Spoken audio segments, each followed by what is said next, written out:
মুখ্যমন্ত্রীর পদ থেকে ইস্তফা দেবেন না। তার বক্তব্য এটাই যে ভোট নাকি চুরি হয়েছে। প্রায় 100টার ওপরে সিট সে পাওয়ার উপযুক্ত ছিল, কিন্তু সে পায়নি, কারণ ভোট নাকি চুরি হয়েছে, তাই সে ইস্তফা দেবে না।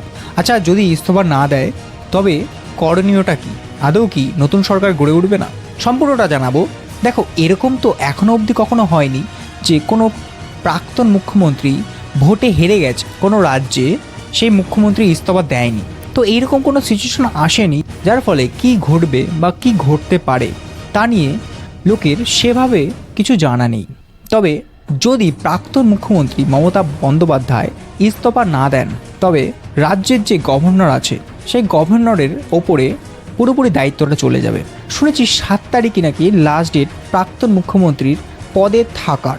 সে যদি সম্মানের বেসিসে আজ পদত্যাগ বা ইস্তফা দিয়ে দিতেন, অবশ্যই সম্মানটা হয়তো সে ফিরে পেত বা তার সম্মানটা হয়তো যেত না। কারণ 2011 সালে বুদ্ধদেব যখন হেরে যায়, তখন সে মাথা উঁচু করে সম্মানের অধিকার নিয়ে সে ইস্তফা দিয়েছিল এবং সসম্মানে মাথা উঁচু করে সেখান থেকে বেরিয়ে গিয়েছিল।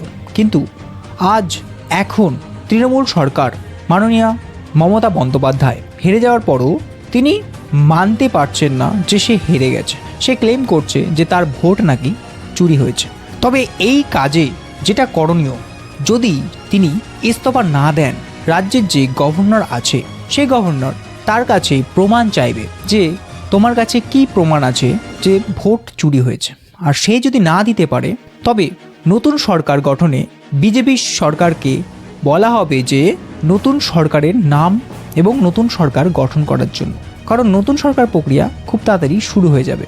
আর এই 15 বছর ধরে কি ডেভেলপমেন্ট হয়েছে না হয়েছে আপনারা সবাই জানেন। তো আপনাদের এই নিয়ে কি মন্তব্য? আদৌ কি আমাদের প্রাক্তন সরকার কাজটি ঠিক করছে নাকি ভুল? অবশ্যই কমেন্ট করে জানাবে। ধন্যবাদ।